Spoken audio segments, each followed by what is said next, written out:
Sa itsura na 28 days. Yan. Dalawang araw pa, mag-isang buwan.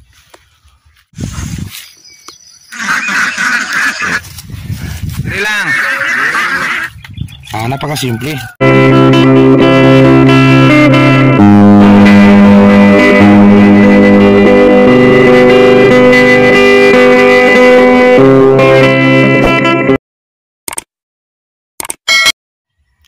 Sakto afternoon mga kasitaw farming.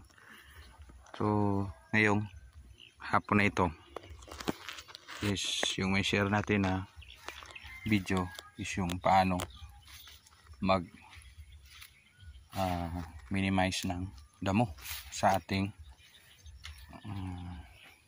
sitaw. So yan, ang edad niyan is 28 days ata ngayon. 25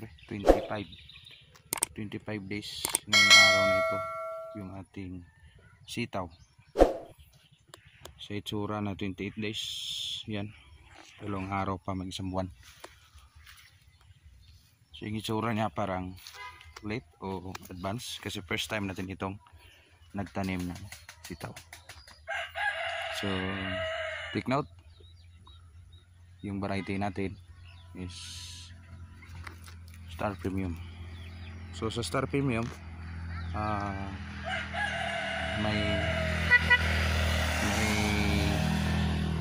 isang katangian na walang sa iba at mayroon din sa iba na wala dito. Ano ba? Number 1, dahon.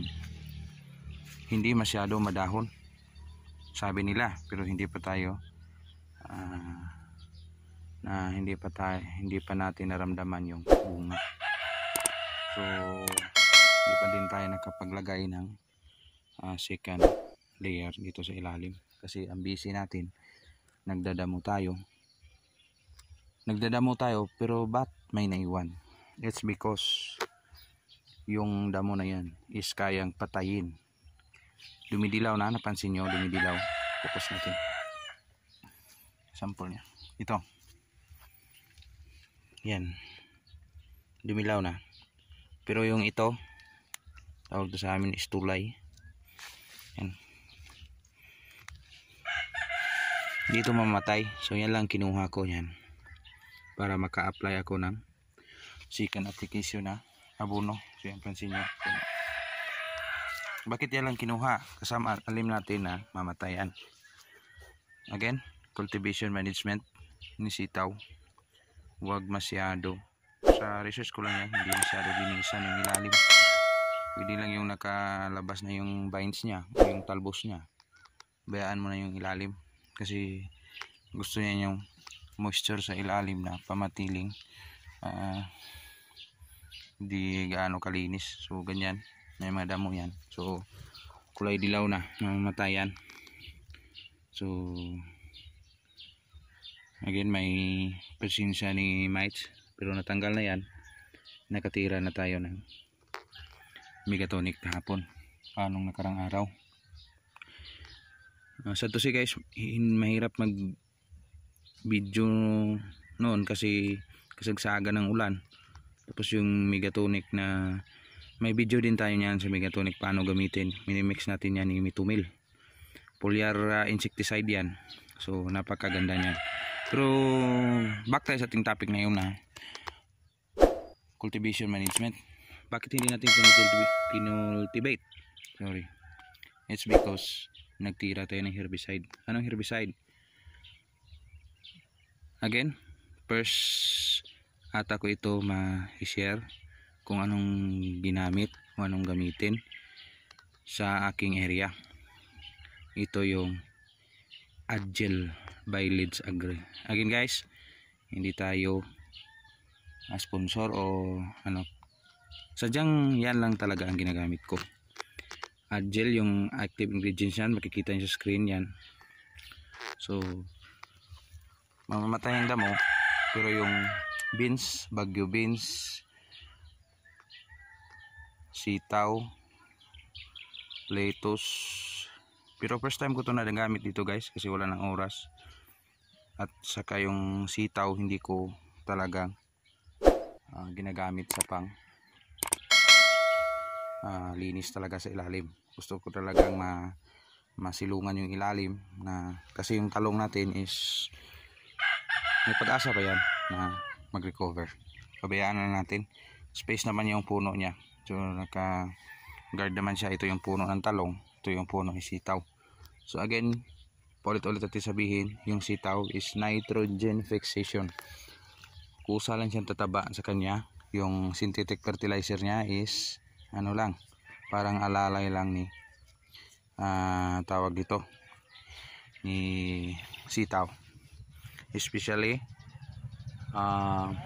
naka F1 tayo, Star Premium, tapos kahit ano basta naka F1, so mataas-taas yung germination niya at napaka sensitive. Pag ipunula mo, bilis mag develop ng kanyang seedling. Tapos kung magbigay ka ng pagkain, bilis din kumain. Tapos inabsorb niya agad patungo sa kanyang dahon. So yan, napansin natin. Again, yung foliar natin same pa rin. Ginagamit interval either ni Megatonic or ni Boomflower. Still Boomflower pa rin yung ginagamit natin. Then hindi tayo nagpawala ni Cabrio. Si Cabrio talaga yung manipulate ng ating fungicide. Hindi tayo nagamit ng ibang fungicide. Cabrio lang. Lahat ng sinasabi ko, ina-apply yan dito sa aking tanim. Yung mga dosage niya, pansin nyo lang sa video. May mga previous video tayo kung paano natin ginamit yung Cabrio, Megatonic at yung Boomflower. So may mga ano yan, timplada. Tapos ibibisit nyo na lang kung paano yan. Again, lininisan natin ito.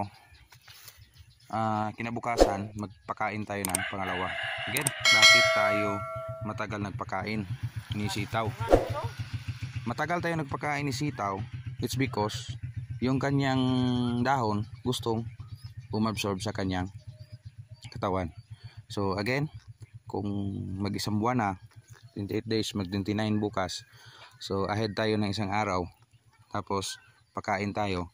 So yung katawan niya is malakas-lakas na, marami na yung inabsorb na tawag nito, yung bulaklak. Ito, maglulabasan na yung bulaklak niya. Yan.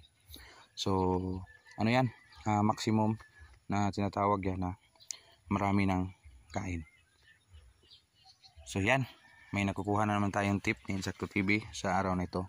Sana masundan nyo yung video at kailangan i-follow nyo din yung page na ito. Kasi doon kayo kukuha ng mga idea kung paano yung actual farming. Hindi lang tayo nagbibideo, tayo yung gumagawa ng trabaho. Salamat, Insecto TV.